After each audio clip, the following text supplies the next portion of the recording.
Mari kita berdoa membuka suara. Kami berdoa bersyukur Bapa untuk kebenaran yang boleh Engkau berikan bagi kami. Untuk kasih Kristus yang boleh dinyatakan di atas kayu salib. Untuk satu kesempatan melalui anugerah Tuhan di dalam Kristus kami boleh berkumpul bersama untuk beribadah di hadapan Engkau dan memiliki firman yang sejati dalam kehidupan kami. Kami mohon kiranya Engkau boleh memimpin pemberitaan firman ini. Engkau boleh menyatakan kepada kami kebenaran-Mu. Kau boleh membuka pikiran kami, memberikan pikiran kami, memberikan apa yang kami selama ini mungkin tidak mengerti dalam kehidupan kami. Kami boleh semakin mengerti akan Tuhan dan kehendak Tuhan dan boleh makin dibentuk menjadi serupa dengan Kristus. Tolong berkati hamba-Mu juga ya Tuhan di dalam menyampaikan firman. Di dalam nama Tuhan Yesus yaitu Tuhan dan Juru Selamat kami yang hidup.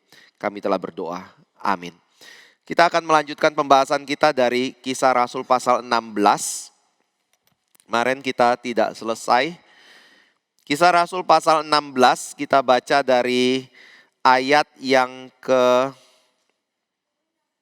boleh dari ayat 11 lalu sampai ayat yang ke-18. Kisah Rasul 16 ayat yang ke-11 sampai ayat yang ke-18. Lalu kami bertolak dari Troas dan langsung berlayar ke Samotrake. Dan keesokan harinya tibalah kami di Neapolis. Dari situ kami ke Filipi, kota pertama di bagian Makedonia ini. Suatu kota perantauan orang Roma. Di kota itu kami tinggal beberapa hari. Pada hari Sabat kami keluar pintu gerbang kota. Kami menyusur tepi sungai dan menemukan tempat sembayang Yahudi yang sudah kami duga ada di situ. Setelah duduk, kami berbicara kepada perempuan-perempuan yang ada berkumpul di situ. Seorang dari perempuan-perempuan itu yang bernama Lydia turut mendengarkan. Ia seorang penjual kain ungu dari kota Tiatira yang beribadah kepada Allah. Tuhan membuka hatinya sehingga ia memperhatikan apa yang dikatakan oleh Paulus.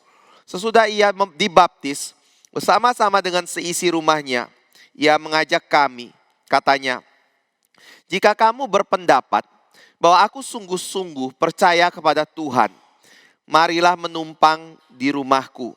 Ia mendesak sampai kami menerimanya. Pada suatu kali ketika kami pergi ke tempat sembayang itu, kami bertemu dengan seorang hamba perempuan yang mempunyai roh tenung. Dengan tenungan-tenungannya, tuan-tuannya memperoleh penghasilan besar. Ia mengikuti Paulus dan kami dari belakang sambil berseru, katanya, orang-orang ini adalah hamba Allah yang maha tinggi. Mereka memberitakan kepadamu jalan kepada keselamatan. Hal itu dilakukannya beberapa hari lamanya, tapi ketika Paulus tidak tahan lagi akan gangguan itu, ia berpaling dan berkata kepada roh itu, demi nama Yesus Kristus, aku menyuruh engkau keluar dari perempuan ini. Seketika itu juga keluarlah roh itu. Bapak Ibu Saudara yang kasih Tuhan, ini adalah pasal yang berbicara mengenai Paulus yang pergi ke Filipi untuk melayani pemberitaan Injil yang ada di Filipi. Satu perjalanan yang saya percaya dipimpin oleh Tuhan sendiri. Karena di dalam ayat-ayat sebelumnya dikatakan bahwa Tuhan menutup jalan bagi Paulus dan bagi Barnabas. Sampai akhirnya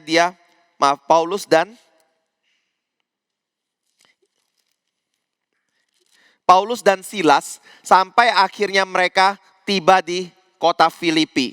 Nah pada waktu dia pergi menuju kepada kota Filipi dengan Tuhan menutup jalan. Kenapa saya katakan itu adalah pimpinan Tuhan bagi mereka? Karena di dalam perjalanan itu Tuhan membuat Paulus bertemu dengan orang-orang yang penting di dalam pelayanannya ke depan. Pertama adalah Timotius, kedua adalah Lukas, dan kemudian kita bisa melihat Paulus kemudian pergi ke Filipi Makedonia dan bertemu dengan Lydia dan ada kepala penjara juga nantinya di situ. Nah Bapak Ibu Saudara yang kasih Tuhan, kita tidak akan bahas lagi mengenai hal ini karena sebelumnya kita sudah berbicara mengenai hal itu di dalam kebaktian yang sebelum-sebelumnya. Tapi yang saya mau ajak kita melihat pada hal yang lebih detail, yaitu berkaitan dengan siapa itu atau ciri apa yang menyertai seseorang yang bertobat di hadapan Tuhan. Lydia menjadi tokoh tersebut yang kita telah lihat sebagian dari ciri pertobatannya. Dia adalah orang yang mencari Tuhan. Apa yang membuat dia mencari Tuhan? Alkitab, kalau kita kembali kepadanya, maka Alkitab berkata bahwa seseorang bisa mencari Tuhan dengan kesungguhan hati, dengan satu kejujuran hati, bukan karena dia ingin untuk mencari Tuhan dan yang benar itu. Tetapi karena Tuhan sudah menggerakkan hatinya terlebih dahulu untuk mau mencari Tuhan Allah yang sejati di dalam hidupnya. Roma 3 menjadi jawaban atas permasalahan ini. Alkitab berkata bahwa tidak ada seorang pun yang berdosa yang mencari Tuhan atau menghendaki Tuhan dalam hidupnya. Itu sebabnya seorang anak Tuhan ketika dia atau seorang manusia berdosa, ketika dia datang untuk mencari Tuhan, ingin betul-betul rindu untuk mendapatkan Tuhan Allah yang sejati, Bapak Ibu harus menyadari satu hal, itu pasti gerakan dari Roh Kudus yang dikerjakan di dalam hati dia. Nah, pada waktu dia digerakkan oleh Roh Kudus, apakah dia akan ditolak oleh Tuhan? Alkitab berkata dia tidak mungkin ditolak oleh Tuhan. Yesus sendiri menjadi jaminan itu. Bahkan di dalam pasal ini dikatakan, walaupun dia adalah orang yang ada di tempat yang jauh, orang yang mungkin pintu Injil kepada kota itu, tempat itu ditutup oleh Tuhan, Tuhan bisa bekerja untuk membawa orang itu keluar dari kota itu, pergi ke satu tempat di mana dia harus bertemu dengan hamba Tuhan tertentu atau orang Kristen tertentu supaya dia bisa mendengarkan Injil Tuhan. Lydia adalah orang itu. Dia dibawa keluar sampai ke Filipi. Di Filipi dia bertemu dengan Paulus, bertemu dengan Silas, Timotius, dan Lukas. Dan di situ dia mendapatkan pemberitaan Injil dari Paulus. Jadi Bapak Ibu Saudara yang kasih Tuhan, saya percaya ini membuat kita bisa berkata semua pemikiran yang mengatakan dan mencurigai Tuhan, kalau Tuhan tidak adil, Tuhan kurang kasih, kalau dia tidak memperuntukkan keselamatan kepada semua orang, dan bagaimana dengan orang-orang yang dipilih oleh Tuhan yang tidak pernah mendengarkan Injil itu? Karena tidak mungkin orang yang tidak dipilih Tuhan, atau tidak mungkin orang yang dipilih Tuhan tidak mendengarkan Injil di dalam hidupnya. Tuhan bisa menggunakan berbagai cara untuk membuat orang itu mendengar Injil yang adalah sarana yang Tuhan pakai untuk membuat seseorang mengenal Tuhan di dalam Kristus dan bertobat dari dosa dan diselamatkan di dalam hidup dia. Lalu yang kedua, pada waktu seseorang datang kepada Tuhan dengan satu hati yang digerakkan oleh Roh Kudus, apakah itu berarti bahwa kemampuan untuk mengerti firman dan menerima firman dan percaya kepada Kristus itu adalah dari diri dia sendiri? Kalau kita kembali di dalam ayat yang ke-14, maka di situ dikatakan bahwa Tuhan membuka hatinya sehingga ia mendengarkan apa yang dikatakan oleh Paulus. Jadi pada waktu seseorang datang dan percaya kepada Kristus, Alkitab berkata itu bukan karena kita hebat. Itu bukan karena kita lebih pintar dari orang lain. Itu bukan karena kita lebih baik dari orang lain. Itu bukan karena saya memiliki kemampuan untuk memilih Yesus dari diri saya sendiri. Dan berdasarkan pengertian saya yang lebih pintar itu saya bisa memahami tindakan Yesus dalam menyelamatkan saya. Tetapi Alkitab berkata bahwa semua itu adalah karena pemberian Tuhan. Semua itu adalah sesuatu yang dikerjakan Tuhan bagi hidup kita. Sehingga kita baru membuka hati kita untuk memperhatikan atau membuka hati kita untuk mengerti dan menerima Kristus di dalam hidup kita. Bukan kepandaian dari pendeta. Bukan kepandaian dari penginjil untuk meyakinkan seseorang. Tetapi semua itu adalah kasih karunia Tuhan di dalam hidup kita. Yang ketiga yang kita juga sudah lihat adalah bahwa seseorang yang ditebus oleh Kristus, yang dipilih oleh Tuhan, dia memiliki ciri bahwa dia akan tidak meremehkan firman Tuhan, tetapi dia akan menjadi seorang yang memperhatikan firman Tuhan dengan baik di dalam hidup dia. Dia menjadi orang yang akan memiliki rasa haus yang besar akan firman. Dia tidak akan puas dengan apa yang dia sudah pahami dalam hidup dia. Tapi dia terus ingin mencari kebenaran. Dan sampai seberapa jauh kebenaran itu dia harus kejar dalam hidup dia. Saya percaya kalau kita bicara seberapa jauh, Alkitab berkata tidak ada ujungnya. Kenapa? Karena di dalam Wahyu dikatakan setiap kali orang-orang kudus yang sudah meninggal itu berdiri di hadapan tahta Kristus. Setiap kali mereka melihat kepada tahta Kristus itu, yang mereka bisa lakukan hanya satu. Jatuh tersungkur, melempar mahkota mereka, dan memuji Tuhan. Bapak Ibu Saudara yang kasih Tuhan, mengapa Alkitab berkata seperti ini? Sebabnya karena setiap kali mereka melihat Tuhan, Tuhan tidak pernah bosan untuk dilihat. Tiap kali mereka melihat Tuhan, ada sesuatu yang baru yang mereka mengerti dari Tuhan. Walaupun yang baru itu, saya lihat prinsip Alkitab mengatakan tidak harus berarti hal yang berbeda dari apa yang sudah kita mengerti sebelumnya. Tetapi hal yang baru itu bisa berbicara mengenai suatu pemahaman yang jauh lebih mendalam lagi tentang Tuhan berdasar pengertian yang kita sudah ketahui sebelumnya. Kalau saudara mau bicara ini, itu kalau pakai kata yang sekarang akhir-akhir ini sedang populer, progresif ya. Kita mengalami progresivitas, tetapi progresivitas kita tidak pernah keluar dari jalur yang Tuhan sudah tentukan. Kalau progresivitas kita itu di luar daripada kebenaran tentang diri Tuhan dan firman Tuhan, itu bukan iman Kristen.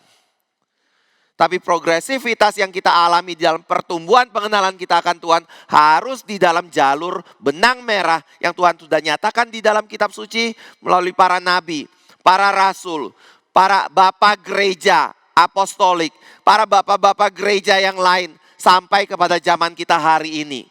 Kalau mereka ada berkata bahwa progresivitas itu berarti saya boleh mengajarkan sesuatu di luar dari kitab suci.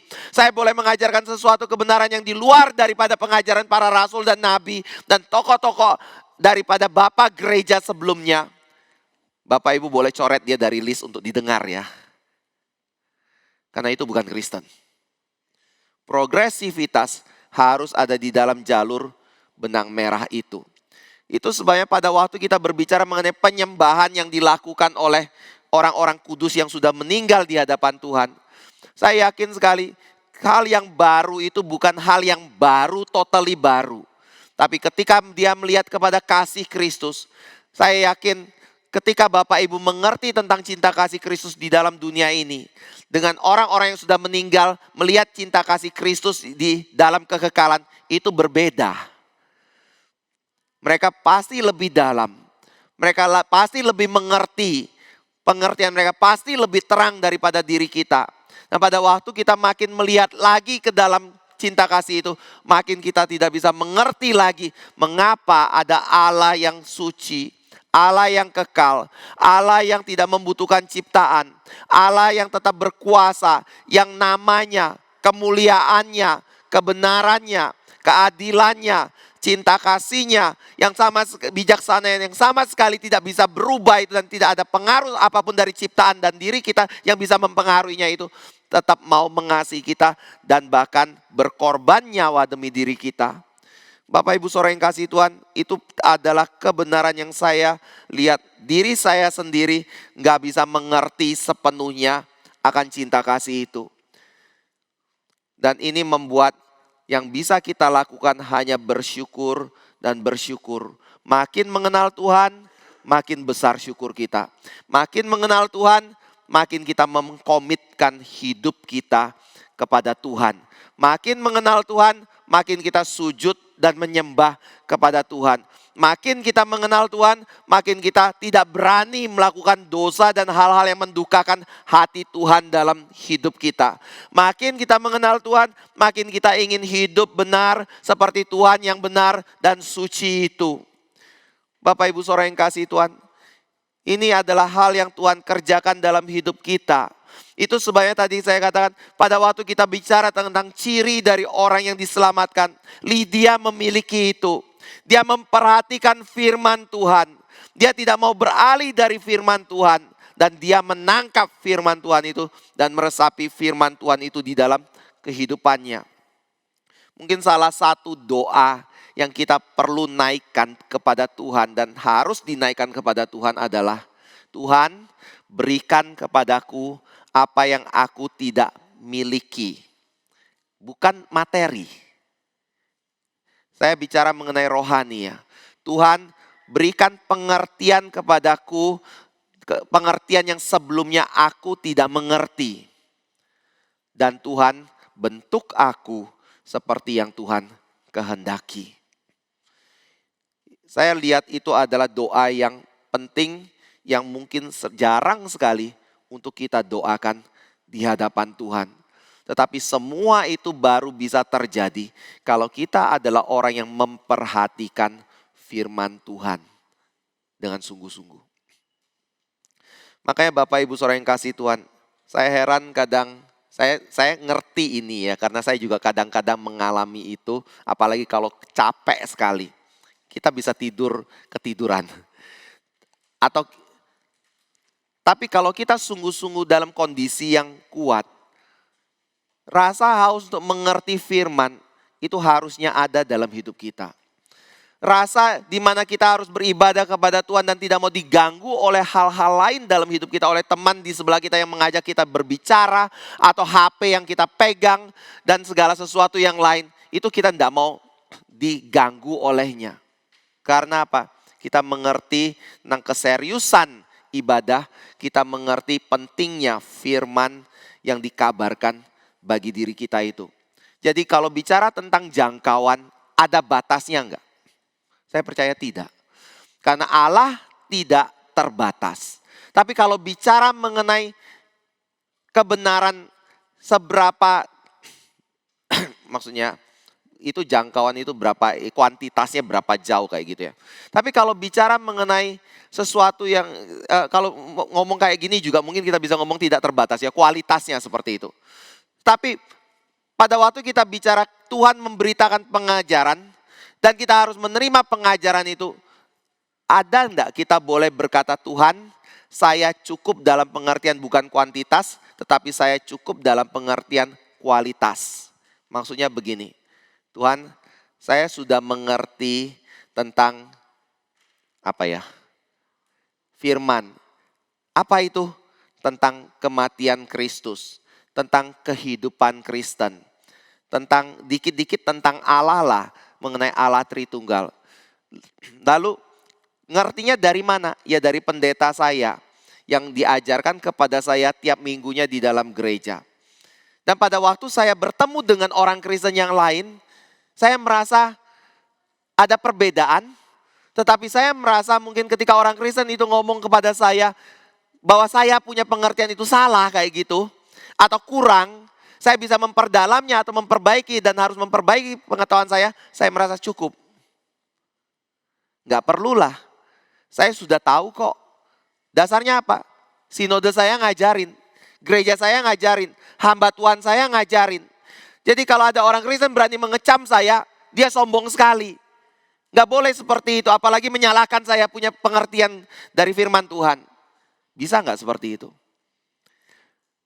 Saya lihat di dalam Efesus, Paulus berkata, pada waktu Tuhan mendirikan gereja, dia memberikan rasul dan nabi, gembala, penginjil, guru di dalam gereja. Tujuannya untuk apa? Supaya kita diajarkan firman Tuhan, supaya kita diperlengkapi untuk melayani Dia, Efesus pasal 4, tetapi juga supaya kita bertumbuh di dalam pengenalan kita makin serupa dengan Kristus. Kita baca lagi aja ayat itu ya. Efesus pasal yang keempat.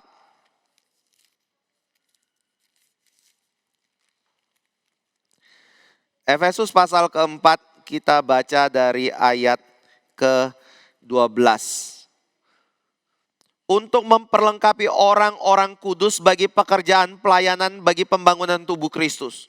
Sampai kita semua telah mencapai kesatuan iman dan pengetahuan yang benar tentang anak Allah. Kedewasaan penuh dan tingkat pertumbuhan yang sesuai dengan kepenuhan Kristus. Sehingga kita bukan lagi anak-anak yang diombang-ambingkan oleh rupa-rupa angin pengajaran, oleh permainan palsu manusia dan dalam kelicikan mereka yang menyesatkan. Tetapi dengan teguh berpegang kepada kebenaran di dalam kasih kita, bertumbuh di dalam segala hal ke arah Dia, Kristus yang adalah kepala. Bapak Ibu Saudara yang kasih Tuhan, di sini ada kata penting yang muncul, kesatuan iman. Pengetahuan yang benar tentang anak Allah, kedewasaan penuh, tingkat pertumbuhan yang sesuai dengan kepenuhan Kristus. Tidak lagi diombang-ambingkan oleh berbagai rupa angin pengajaran. Jadi pada waktu kita bertumbuh di dalam iman, saya percaya sekali sebagai orang Kristen, sesama Kristen, kita harus memiliki dasar iman yang sama. Kalau ada orang Kristen yang mengatakan dasar imanmu berbeda dengan kami, dan tidak apa-apa seperti itu, mohon maaf saya ngomong, pasti ada yang salah. Karena Tuhan sendiri berkata, ketika pertumbuhan rohani terjadi, ketika pengertian kita makin limpah akan kepenuhan Kristus, kita makin satu, bukan makin pecah satu dengan yang lain. Jadi ada hal itu yang harus kita tuju. Dan kita perlu terus mendengar, memperhatikan, mengkoreksi, mengubah, dan berani menghadapi realita kalau apa yang kita pahami selama ini adalah salah. Kalau itu adalah kesalahan. Jadi memperhatikan. Cukup enggak? Tidak. Ada ciri lainnya yang dinyatakan oleh Lydia, yang kita belum bahas kemarin. Yaitu yang berikutnya, memberi tumpangan. Boleh baca di dalam ayat yang ke-14. Sebelum memberi tumpangan mungkin saya ngomong satu poin lagi ya. Dibaptis lebih dahulu. Ayat 15. Sudah ia dibaptis bersama-sama dengan seisi rumahnya. Ia mengajak kami, katanya, jika kamu berpendapat bahwa aku sungguh-sungguh percaya kepada Tuhan, marilah menumpang di rumahku. Ia mendesak sampai kami menerimanya. Bapak Ibu Saudara yang kasih Tuhan, apa ciri berikutnya dari orang yang percaya? Dia adalah orang yang tidak mau imannya hanya disimpan dan diperuntukkan bagi diri dia sendiri. Orang yang percaya kepada Tuhan adalah orang yang ingin menyaksikan pertobatannya dan imannya di hadapan umum.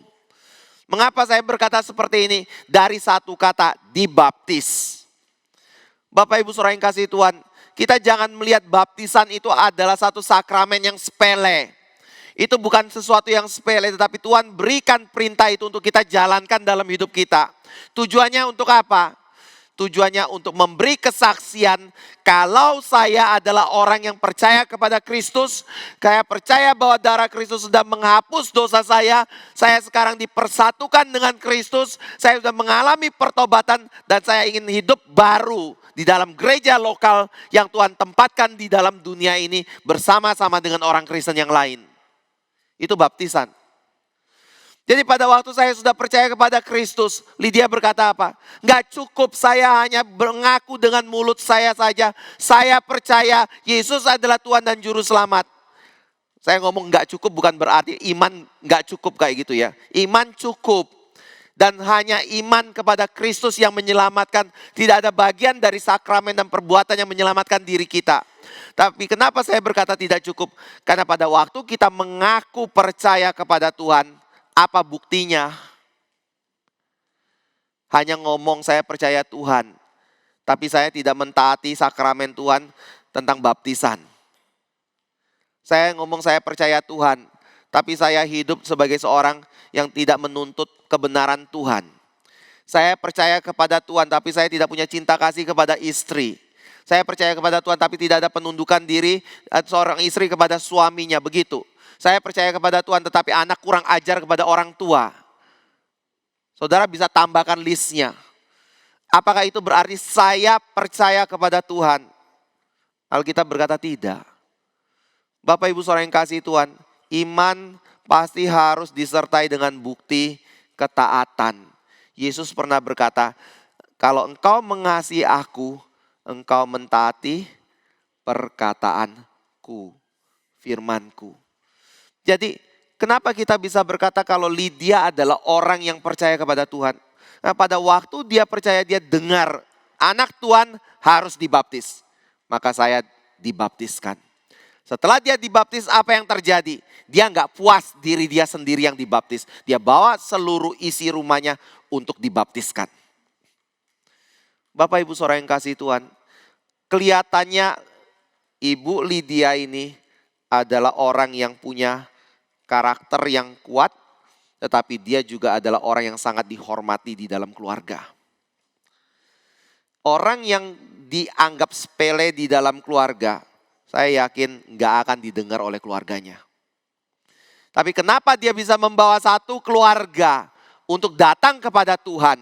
Sebelumnya dia menganut agama Yahudi, percaya kepada Allah Abraham, Ishak dan Yakub. Tapi sekarang ketika dia mendengar Paulus dan dia yakin sekali bahwa Yesus adalah Allahnya Abraham, Ishak dan Yakub seperti itu, maka dia kemudian memberi diri dia dibaptis, dan ketika membawa anggota keluarganya ke situ untuk dibaptis dan percaya kepada Kristus, mereka mau karena mereka melihat Ibu Lydia orang yang sungguh-sungguh, dia adalah orang yang percaya, dia membuktikan imannya adalah satu kebenaran di dalam keluarganya. Dia adalah orang yang berintegritas. Bapak Ibu Saudara yang kasih Tuhan, itu sebabnya saya seringkali berkata ya, penginjilan saja tidak cukup. Memang penginjilan itu adalah hal yang butuh kuasa Tuhan untuk mengubah hati seseorang dan datang kepada Kristus. Tapi jangan lupa kesaksian hidup pribadi kita di tengah-tengah keluarga kita, tengah-tengah teman kita, itulah yang paling disorot oleh keluarga dan teman kita. Kalau kita mau pakai istilah, kita adalah manusia yang dicipta serupa dan segambar dengan Allah. Kalau kita mau pakai istilah Alkitab, orang Kristen harus akan dibentuk oleh Tuhan untuk menjadi serupa dengan Kristus dalam hidupnya. Pertanyaan yang mungkin kita perlu tanyakan adalah, pada waktu seseorang melihat saya atau aku seperti itu, mereka melihat siapa? Mereka melihat Dawis yang ngomongnya Kristen, tapi hidupnya kayak setan. Atau mereka melihat Dawis yang adalah orang berdosa, tapi di dalam keberdosaannya ada kelihatan anugerah Kristus, ada pengampunan Kristus, ada kebenaran Kristus, ada cinta kasih Kristus yang mengubah hidup saya dan makin memproses saya makin seperti Kristus. Bapak Ibu Saudara yang kasih Tuhan, orang perlu lihat ini. Baru mereka bisa melihat memang di dalam Kristus ada kuasa kebangkitan. Memang di dalam Kristus ada kuasa yang memperbaharui kita menjadi makhluk yang atau ciptaan yang baru. Ibu Lydia adalah orang yang punya, saya lihat, integritas ini. Makanya dia bisa mempengaruhi seluruh keluarga untuk datang kepada Kristus. Jangan terlalu cepat ketika kita menginjili anggota keluarga kita langsung menjudge mereka sebagai orang-orang bukan pilihan. Ketika mereka menolak Tuhan. Tapi cobalah ngaca dulu ya. Jangan-jangan yang membuat mereka menolak Tuhan kita itu adalah, dan Injil yang kita sampaikan itu adalah karena diri kita. Saya dengar kesaksian ini beberapa kali. Ada orang yang keluarganya belum percaya, anaknya datang berusaha untuk meyakinkan, dia nggak mau bertobat kayak gitu. Tapi ketika ada pendeta lain yang datang berbicara, nggak usah panjang lebar, dia langsung percaya kepada Tuhan. Kenapa? Saya kira kita perlu bertanya, mungkin kita lah yang menjadi batu sandungan bagi keluarga kita untuk mengenal Tuhan. Jadi integritas hidup sebagai orang percaya itu adalah hal yang kita perlu perhatikan dan tuntut di dalam hidup kita. Yang terakhir, kenapa Apa ciri lain dari seorang yang sudah percaya kepada Tuhan? Yang tadi saya katakan, memberi tumpangan. Bapak Ibu Saudara yang kasih Tuhan, mungkin di dalam zaman kita ini, kita merasa bahwa memberi tumpangan itu sesuatu yang nggak terlalu penting. Karena apa? Kita hidup di dalam zaman yang sudah maju, di luaran ada begitu banyak hotel, sehingga kalau ada tamu datang atau hamba Tuhan datang, yang perlu adalah masukkan saja ke hotel. Dia nyaman, kita nyaman kan. Tetapi di dalam zaman dari para rasul, zaman dari perjanjian lama, memberi tumpangan itu adalah hal yang penting sekali. Bahkan memberi tumpangan itu menjadi ciri khas dari anak Allah yang berbeda dari anak-anak dunia. Bapak Ibu bisa lihat di dalam misalnya Imamat pasal 19. Imamat pasal 19.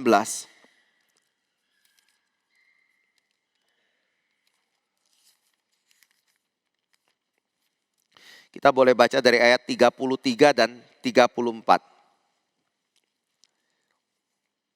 Apabila seorang asing tinggal padamu di negerimu, janganlah kamu menindas dia. Orang asing yang tinggal padamu harus sama bagimu, seperti orang Israel asli dari antaramu. Kasihilah dia seperti dirimu sendiri, karena kamu juga orang asing dahulu di tanah Mesir, akulah Tuhan Allahmu. Musa berkata, kalau ada orang asing di tengah-tengahmu, engkau harus bagaimana? Mengasihi dia seperti engkau mengasihi dirimu sendiri. Ini adalah hal yang luar biasa sekali Bapak Ibu Saudara yang kasih Tuhan. Karena di dalam konteks zaman itu yang namanya orang asing itu adalah seorang yang kita tidak perlu pedulikan. Orang-orang pada zaman itu ketika menghadapi orang asing, mereka akan biarkan orang-orang itu ada di dalam kemiskinan. Karena apa? Mereka tidak punya tanah, mereka tidak bisa berusaha di situ, dan mereka akan hidup mungkin hanya bisa menjadi seorang pengemis yang meminta belas kasih dari orang lain. Karena tidak ada sesuatu yang bisa diusahakan. Dan ini Bapak Ibu bisa lihat misalnya di dalam peristiwa ketika ada 2 orang malaikat Tuhan yang diutus pergi ke Sodom dan Gomora. Mungkin jangan ngomong itu dulu ya. Ya bolehlah itu dulu ngomong. Mereka ketika sampai di situ sangat bersyukur sekali ketemu Lot yang langsung menyambut mereka tinggal di rumah. Tapi orang-orang yang lain gimana? Enggak peduli. Yang mereka inginkan hanya, maafkan saya, ini ada anak-anaknya. Ingin ya menggauli 2 orang itu. Lalu kalau Bapak Ibu perhatikan di dalam kitab Hakim-Hakim, ada seorang imam yang memiliki istri. Istrinya ini bukan istri, gundiknya ini sempat melarikan diri dari dia. Dia kejar, dia dapat gundiknya, dia mau bawa kembali. Pada waktu dia mau membawa kembali, hari mulai menjelang malam. Tapi pada waktu hari mulai menjelang malam, akhirnya ketika mereka berpikir kita jangan nginap di wilayah ini adalah wilayah orang bukan Yahudi. Kita akan pergi ke wilayah kita. Ketika mereka sampai kepada wilayah mereka itu sebagai orang asing di situ, yang terjadi adalah tidak ada satupun orang yang mau menampung mereka. Sampai ada satu orang tua yang datang lalu menampung orang ini di rumahnya. Tetapi begitu menampung di situ terjadilah satu peristiwa. Gundiknya dimintai oleh orang-orang sekampung. Akhirnya digauli sampai mati. Lalu kemudian tubuhnya dipotong-potong oleh suaminya. Lalu disebarkan ke 12 suku. Bapak Ibu Saudara yang kasih Tuhan. Dunia atau orang berdosa itu tidak melihat menampung orang itu adalah hal yang penting. Tapi justru membiarkan orang itu mungkin ada di dalam kesulitan yang besar dalam hidup dia. Tapi di sini Alkitab mengatakan umat Tuhan berbeda. Umat Tuhan harus memiliki satu sikap hati bahwa dia harus memperlakukan orang asing itu seperti diri dia sendiri. Dia harus mengasihi mereka. Dia harus menerima mereka di antara mereka. Baik sebagai satu bangsa, mungkin juga menolong kehidupan dari orang-orang tersebut. Dan bahkan Alkitab sendiri berkata di dalam perjanjian baru menggunakan prinsip yang sama. Kalau Bapak Ibu lihat di dalam perjanjian baru ada misalnya di dalam surat Timotius, 1 Timotius pasal yang kelima. Siapa yang disebut sebagai janda yang miskin itu? Yang perlu diperhatikan oleh gereja Tuhan. Maka Paulus berkata bahwa janda yang miskin itu adalah seorang yang usianya 60 tahun ke atas. Tapi selain dari 60 tahun ke atas, dia adalah orang yang bagaimana? Kita buka aja ya.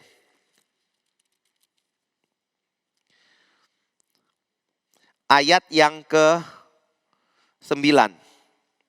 Yang didaftarkan sebagai janda hanyalah mereka yang tidak kurang dari 60 tahun. Yang hanya 1 kali bersuami. Dan yang terbukti telah melakukan pekerjaan yang baik.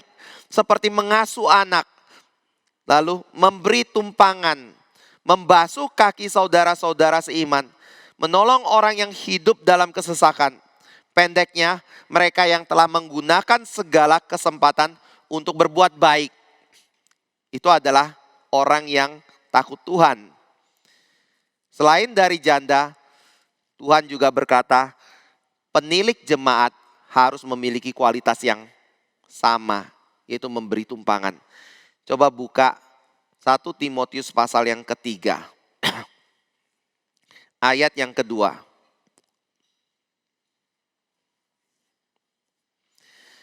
1 Korintus 3 ayat kedua. Karena itu penilik jemaat haruslah seorang yang tak bercacat. Suami dari 1 istri. Dapat menahan diri. Bijaksana. Sopan. Suka memberi tumpangan. Cakap mengajar orang. Bukan peminum.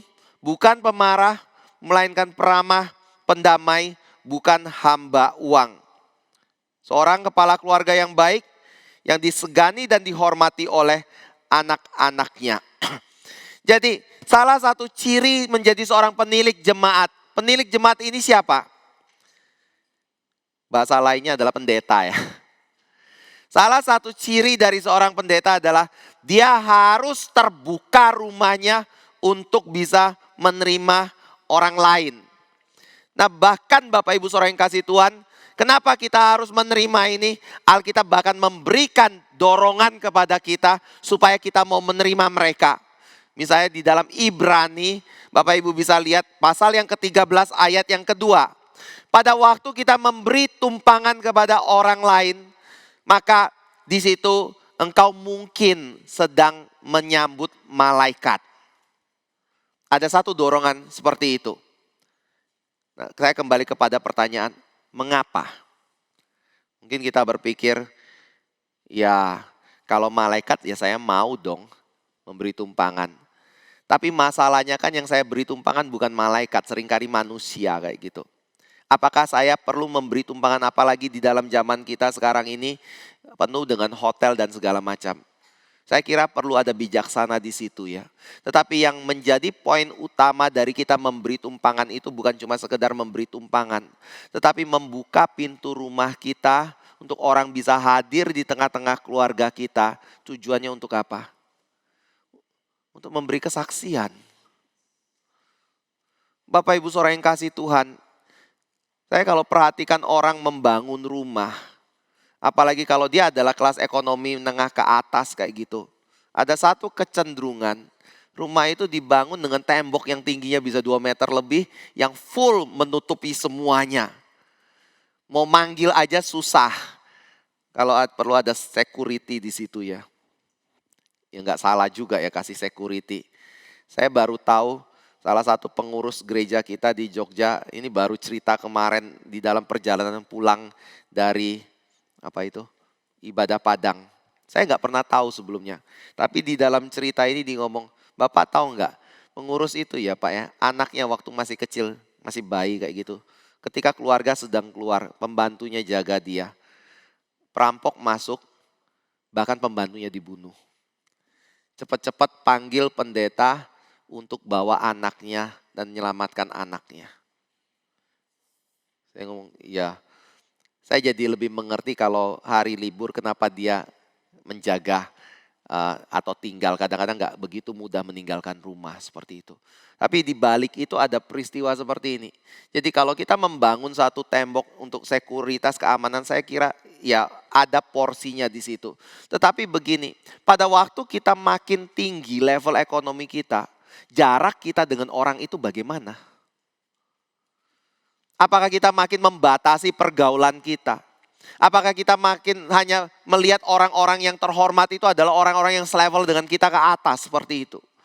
Tetapi kita tidak lagi punya satu belas kasih untuk membuka diri dan membawa orang melihat ke dalam kehidupan keluarga kita yang ada di dalam Kristus dan yang ada di dalam cita kasih Kristus.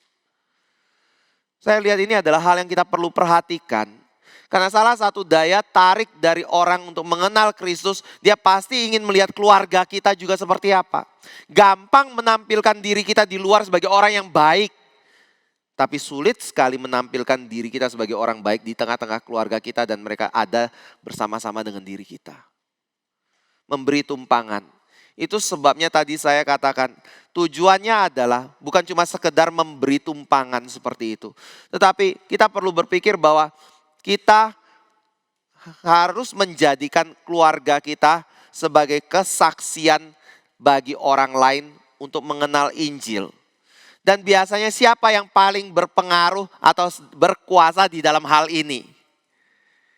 Bapak-bapak berani nggak buka pintu rumahnya kalau istrinya melarang pintu rumahnya dibuka? Harusnya berani ya. Tetapi umumnya bapak-bapak menolak karena apa? Istri ngomong jangan, rumah kita berantakan, kalau mau di luar saja kayak gitu. Bapak Ibu Saudara yang kasih Tuhan, Alkitab mengajarkan kepada kita bahwa perempuan itu punya peran penting di dalam pelayanan. Dan perempuan bisa mengerjakan hal yang banyak untuk pengabaran Injil. Gak harus menjadi seorang pendeta. Tetapi ketika dia diberikan kepercayaan anak di dalam keluarganya. Ketika dia diberikan kesempatan untuk mengatur rumah tangganya dan mempersiapkan rumah tangganya untuk kedatangan orang di dalam rumahnya atau di tengah-tengah keluarga mereka. Itu bisa menjadi sarana untuk penginjilan dan kesaksian. Kemarin celakanya waktu ada salah satu Pak Gondo, pernah dengar namanya? Yang menjadi pendiri dan pemilik Andi Offset. Waktu ulang tahun kemarin dia undang saya juga datang, lalu di situ ada bikin dialog 2 obor pedesaan. Satu Pak Gondo, satunya adalah Pak Daniel. Lalu ketika ditanya berkaitan dengan pasangan hidup, Pak Daniel ini ngomong kayak gini. Maaf ya, saya bicara mengenai istri-istri pendeta. Kenapa saya sampai hampir-hampir tidak mau menikah? Terus terang saya takut sekali, dia bilang. Takut kenapa Pak pembawa acaranya? Takut saya salah pilih istri. Kok bisa? Karena saya banyak melihat istri-istri pendeta itu menjadi batu sandungan bagi suaminya. Salah satu bentuknya apa? Misalnya, kalau kita memberikan mereka makanan seperti itu, makanan itu akan disimpan baik-baik, nggak boleh keluar sama sekali, sampai hampir rusak baru dikeluarkan untuk orang makan. Sampai segitunya. Dan ya dia bersyukur akhirnya dia menikah dapat istri yang sangat baik ya. Saya nggak ngomong istri saya kayak gitu, istri saya baik.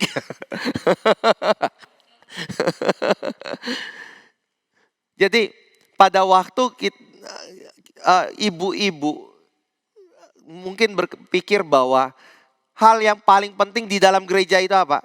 Yang bisa mengajar firman seperti itu, yang bisa memberitakan atau mendapatkan posisi yang penting di dalam gereja. Enggak harus seperti itu. Alkitab berkata ada bagiannya ibu-ibu bisa melayani. Dia bisa menjadi orang yang memperhatikan kebutuhan gereja. Orang yang bisa memperhatikan persekutuan yang ada di antara orang-orang percaya. Dia bisa membuka rumahnya untuk memberi kesaksian. Dia bisa bertanggung jawab untuk memikirkan anak-anaknya yang ada di dalam rumah.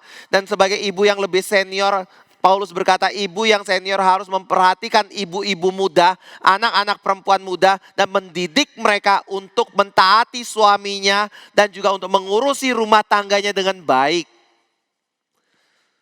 Bapak Ibu Saudara yang kasih Tuhan, semua itu ada bagiannya di dalam kitab suci. Dan itu bukan berarti kita merendahkan kodrat seorang wanita.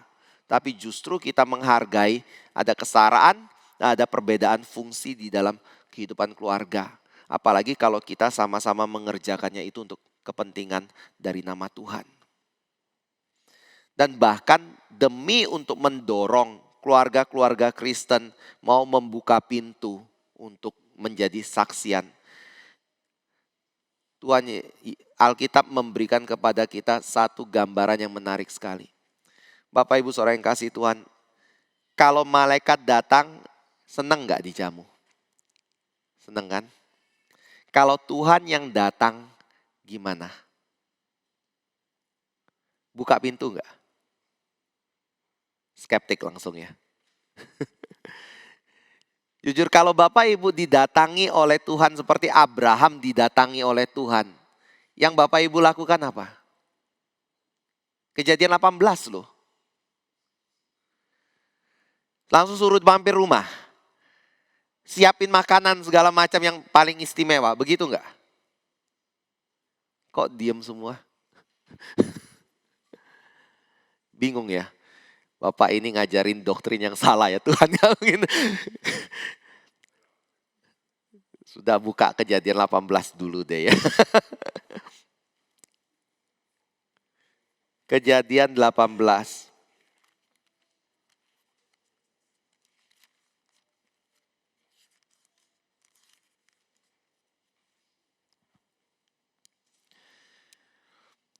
Kalimat pertamanya apa? Kemudian Tuhan menampakkan diri kepada Abraham dekat pohon tarbantin di Mamre. Sedang ia duduk di pintu kemahnya waktu hari panas terik. Ketika ia mengangkat mukanya, ia melihat 3 orang berdiri di depannya.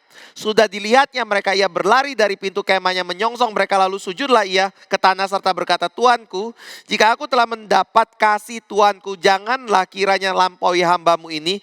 Biarlah diambil air sedikit, basuhlah kakimu dan duduklah beristirahat di bawah pohon ini. Sambil dia ambil roti lalu ke istrinya, lalu minta istrinya nyembelih binatang untuk dihidangkan kepada tamu itu. Tapi 3 orang ini siapa? Kalau Bapak Ibu baca dari ayat 16 di situ dan seterusnya, maka kita mendapatkan di antara 3 orang itu ada satu yang disebut Tuhan huruf besar semua, yang 2 lagi itu malaikat. Di ayat yang ke-16 ya dan seterusnya. Lalu berangkatlah orang-orang itu dari situ dan memandang ke arah Sodom, dan Abraham berjalan bersama-sama dengan mereka untuk mengantarkan mereka. Berpikirlah Tuhan, apakah aku akan menyembunyikan kepada Abraham apa yang hendak kulakukan ini? Jadi Abraham datang kepada siapa? Atau Tuhan datang kepada siapa? Abraham kan.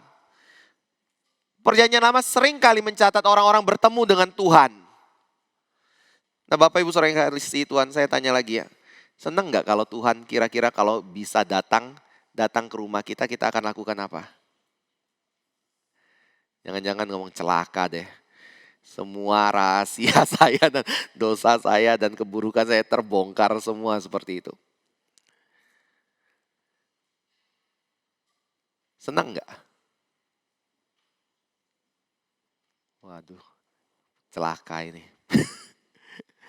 Senang gak Bapak Ibu kalau Tuhan berkunjung dan tinggal di rumah kita? Senang ya. Tapi Bapak Ibu tahu gak? Kita bisa menjadi orang yang bukan hanya menyambut malaikat, tetapi juga menyambut Tuhan di dalam rumah kita. Caranya gimana? Matius 25. Matius 25.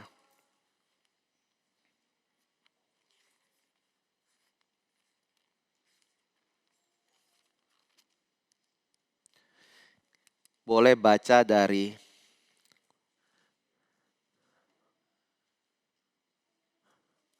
ayat yang ke-34. Ayat 34 Matius 25. Dan raja itu akan berkata kepada mereka yang di sebelah kanannya, mari, hai kamu yang diberkati oleh Bapakku, Terimalah kerajaan yang telah disediakan bagimu sejak dunia dijadikan. Sebab ketika aku lapar, kamu memberi aku makan. Ketika aku haus, kamu memberi aku minum. Ketika aku seorang asing, kamu memberi aku tumpangan. Ketika aku telanjang, kamu memberi aku pakaian. Ketika aku sakit, kamu melawat aku. Ketika aku di dalam penjara, kamu mengunjungi aku. Maka orang benar itu akan menjawab dia, katanya, Tuhan, bila manakah kami melihat engkau lapar dan kami memberi engkau makan? Atau haus dan kami memberi engkau minum? Bila manakah kami melihat engkau sebagai orang asing dan kami memberi engkau tumpangan? Atau telanjang dan kami memberi engkau pakaian? Bila manakah kami melihat engkau sakit atau dalam penjara dan kami mengunjungi engkau? Kita baca ayat 40 bersama-sama ya. Dan raja itu akan menjawab mereka, aku berkata kepadamu, sesungguhnya segala sesuatu yang kamu lakukan untuk salah seorang dari saudaraku yang paling hina ini, kamu telah melakukannya untuk aku. Jadi kalau kita ingin menyambut Tuhan, Tuhan ngomong gak usah susah-susah nunggu dia datang ke dalam dunia untuk mengetok pintu rumah kita, lalu ngomong saya Tuhan. Bapak Ibu Saudara yang kasih Tuhan, ketika kita menyambut orang Kristen yang satu dengan yang lain dan memperlakukan mereka dengan baik, Tuhan berkata, engkau sudah menyambut aku. Ini adalah satu dorongan Tuhan. Dan saya percaya ini adalah kebenaran juga. Karena ketika kita hidup di dalam Kristus, Alkitab selalu mengatakan Tuhan mengidentikan dirinya dengan orang percaya. Ketika orang Kristen ditindas, mereka bukan menganiaya orang Kristen saja, tetapi mereka menganiaya Tuhan. Dan itu dikatakan Tuhan kepada Paulus ketika dia dalam perjalanan ke Damaskus untuk menganiaya orang Kristen. Paulus, Saulus, mengapa engkau menganiaya aku? Jadi Bapak Ibu Saudara yang kasih Tuhan, saya mau ajak kita melihat ya, memberi tumpangan itu hal yang baik. Atau membuka pintu rumah kita, menyambut orang datang, mengenal keluarga kita lebih jauh lagi. Itu adalah kesaksian yang indah sekali, terutama bagi kita yang betul-betul menyatakan iman di dalam Kristus dan mau membagi kasih di dalam kehidupan keluarga kita. Lydia menjadi orang ini, begitu dia mendapatkan pengertian, anugerah keselamatan, bersyukur sekali dia langsung diberikan juga satu dorongan hati oleh Tuhan untuk membuka pintu rumahnya dan memastikan Paulus dan rekan-rekannya harus tinggal di situ. Karena ini menjadi ciri utama dari anak-anak Tuhan. Kenapa dia begitu ngotot? Ada satu ayat lagi sebenarnya kalau Bapak Ibu mau baca. Di dalam Injil Matius, Tuhan pernah berkata, kalau engkau melakukan kebaikan untuk mereka, menyambut orang percaya, menyambut pelayan Tuhan, engkau bukan menyambut mereka, tapi engkau menyambut aku dan engkau menyambut Bapakku yang mengutus mereka. Dan ada kalimat lagi di dalam Injil yang mengatakan seperti ini. Kalau engkau diutus pergi untuk melayani dan ada orang yang membuka rumah memberi tumpangan kepada engkau, tinggallah di situ sampai engkau selesai melakukan pelayananmu. Tapi kalau ada orang yang datang, ketika engkau datang ke kota itu, tidak ada satu orang pun yang mau membuka pintu untuk menerima engkau di situ. Maka keluarlah dari kota itu, kebaskan debu di kakimu, dan anggap kota itu kota yang merupakan orang-orang yang tidak takut Tuhan. Yang akan dihukum oleh Tuhan. Maksudnya adalah, Bapak Ibu Saudara yang kasih Tuhan, mungkin kita bisa berpikir, kalau bicara tentang orang Kristen satu dengan yang lain, mungkin ada hal-hal yang kita bisa pertimbangkan. Tapi kalau kita bertemu dengan para pelayan Tuhan, saya bukan mau minta tumpangan kayak gitu ya. Tapi kalau Bapak Ibu bertemu dengan pelayan Tuhan yang melayani dengan sungguh-sungguh dan membutuhkan tumpangan dan bantuan, kita harus bantu. Kita harus dukung mereka. Karena dengan begitu kita turut berbagian di dalam pekerjaan Tuhan yang mereka kerjakan. Jadi ini ciri dari seorang anak Tuhan. Karena waktunya habis dan kebetulan temanya di sini juga selesai, saya stop di sini. Masih ada poin lain yang berkaitan dengan perempuan yang kerasukan atau yang punya roh tenung ini ya, tapi kita akan bahas di dalam pertemuan berikutnya saja ya. Mari kita masuk di dalam doa ya. Kami kembali bersyukur Bapa untuk firman yang boleh Engkau sampaikan bagi kami.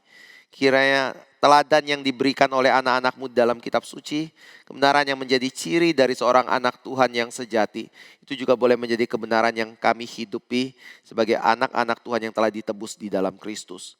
Biarlah keluarga kami menjadi satu keluarga yang boleh menyaksikan Kristus, keluarga kami boleh menjadi keluarga yang boleh sungguh-sungguh melayani, dan juga gereja Tuhan boleh terdiri dari orang-orang yang sungguh-sungguh memperhatikan dan mengasihi satu dengan yang lain, khususnya bagi mereka yang ada di dalam kesulitan, pergumulan, kesedihan, ataupun hal-hal lain yang Tuhan izinkan terjadi dalam hidup mereka. Hingga di sini kita bisa melihat ada kesatuan, ada cinta kasih Kristus dan kebaikan Kristus dan kehangatan yang ada di dalam Kristus. Karena kami bukan melayani manusia, tapi karena kami melayani Tuhan sendiri. Di dalam nama Tuhan Yesus kami berdoa. Amin.